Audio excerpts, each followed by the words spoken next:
I'll be alright, I assure you. I have Akira looking after me as well, and you know that she's reliable. But... Don't worry, Hanako. I have your phone number after all. So we can stay in touch. With Akira's help, I can send you things over the internet as well. Hey, don't use me just because you won't learn how to use a computer. Hanako and Lilly both giggle briefly, and the mood lightening over so little. That goes for you too, though, Hisio.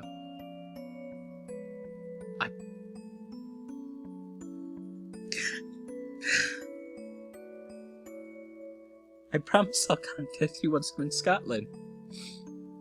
I know. I'll be looking forward to it.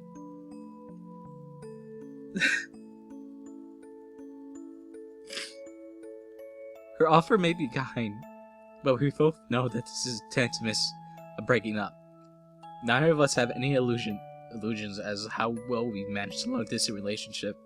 With a nary word of prompting, the four of us begin the long, solemn walk to the school gate. The numerous lamps scattered around the Yamaku ground fall to do much more than provide pinpoints of lights in otherwise dense darkness.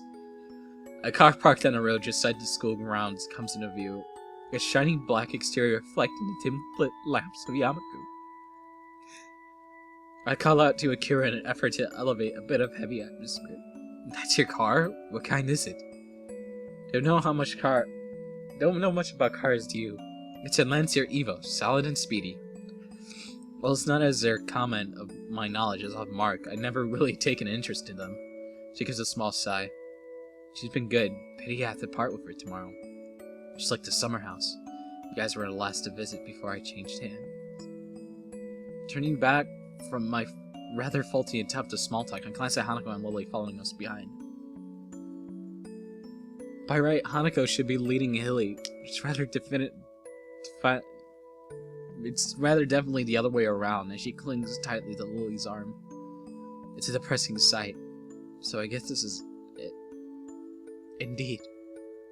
Although the time for everyone to say their farewells is now, nobody really wants to take the first step. As if the longer nobody speaks, the better the chances of them simply not leaving. Lilly, do you really have to go? I'm sorry, Hanako. I won't be leaving you forever, though. I can still call you. Hisio will still be here as well. I nod, but Hanako clutches all tighter to Lily's arm. After spending so long without anyone to call family, this must be excruciating to have to say goodbye to one person that was as close to a mother as anyone could have been in their life. Lilly lets out a long, sad breath. All Akira I can really do is stand quietly on the sidelines. This is the only person that can solve this would be Lilly herself. Eventually, Lilly pulls her arm from Hanako's grip and holds both of her shoulders gently, much more decisive way to address than I've ever seen Lilly take her. Hanako, remember when we first met? When you entered my room for the first time after overhearing my consoling of a friend. You didn't say a single word for the entire night. Even as I poured you tea and talked, you sat silently and simply listened to what I had to say. It took many quiet meetings like that before you began to open up to me, but as you began to, I felt some of the happiest moments I've ever felt. I didn't become your friend because I pitied you, Hanako. I became your friend because I knew you were hiding not just from me, but from everyone. Your ambitions, personality, interests, tastes, I don't know any of them, and neither did anybody else.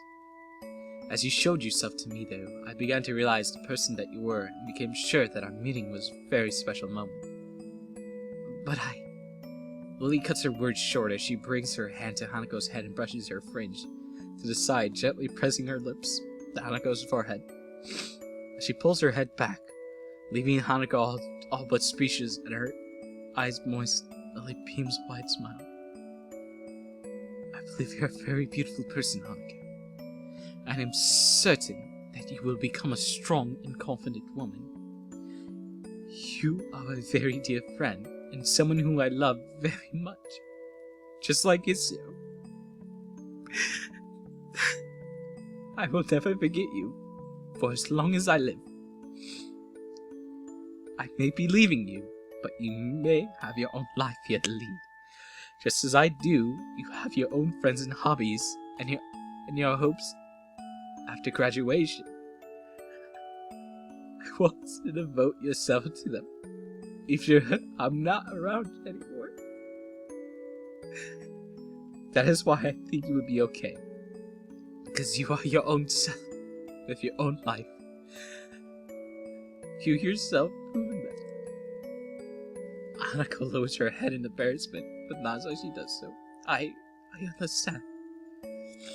I know I have to say goodbye. I know you have to get your own way. But thank you, Lily, for everything. Thank you, Hanako. Will you be okay? A few seconds of silence before the answer comes. I will. Lily smiles, undoubtedly at least partially in relief. This makes me very happy then. Goodbye. Goodbye, Lily. And farewell to you as you.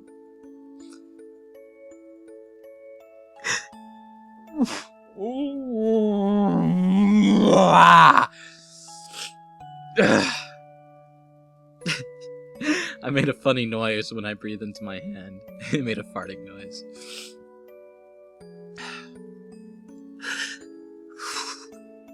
Goodbye. I'll miss you.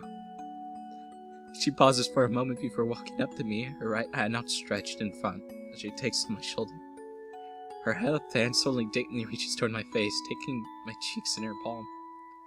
For a while, she simply holds my face, her fingers just slightly moving to take in its contours. Usually her hand would be warm when doing such a thing, but the night's air has given her skin a cool edge. I'm not sure how long we stay like this. Her clouded eyes pointed just below my own as she wears a wistful, almost distant smile. Eventually, though, I take her cold hand in mine. It's just difficult to do so with a slight sigh of gentle remove her hand from my cheek. I hope you have a long and happy life, Lily, no matter where you go. Thank you. I'm sure to. She takes a long, trembling breath before turning slightly towards Akira's direction. Akira. Okay. With a nod, she takes Lily's hand and begins to guide her to the car, parked outside the gates. They both walk slowly and deliberately as their movements had been rehearsed in advance. It's strange to feel like this now, watching somebody leave Yamaku. Feeling of unease. Now reminds me of the first time I walked through those black wrought iron gates that always looked far too pompous for what they were. As I leave, all of us know full well that our lives are irreversibly changing. I'd always told myself that I just had to take life as it comes, but everything is changing so fast, so suddenly. In the end, Lily is an irreplaceable part of our lives, and both Hanako and I. The noise of Akira opening the passenger door for Lily brings me out of my thoughts, her hands waving back and Lily gets in. See ya, guys. Take care of yourselves. Goodbye, Hanako. Goodbye, Hisia. Hanako's hand quickly shoots up, her face brightened by her enthusiastic farewell. Goodbye, Lily. Goodbye. See ya, Akira. Akira.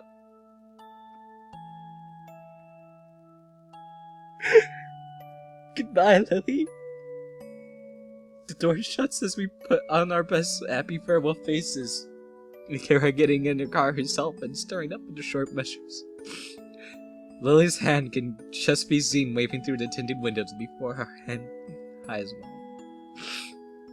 She says, every other time I've done such a thing, I can't quite work out precisely why, or Hanako, or were to hear given that she never sees us doing so. But it doesn't matter. Even after the black shiny car goes away down the hill and disappears into the dark night, we carry on waving and seeing Akira and Lily off, and then they're gone. A strange stillness takes over our hands and returns to our side.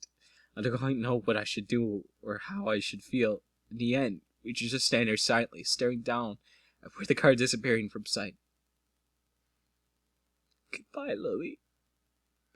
All I can do is respond to her quiet, mournful goodbye and I place a hand on her shoulder. She looks at me for a moment before looking back down the hill, secure in the knowledge that I'm still around for her. What we'll do for now doesn't seem all that uncertain. We all have our own ambitions now, just as Lilly said. But even so, it just feels like there's a certain missing part in both of our lives now. Something that can never be replaced. My heart would break in two if I ever lost you. I'll hold you close in my arms while we're underneath the stars. We'll dream the night away. Just lift your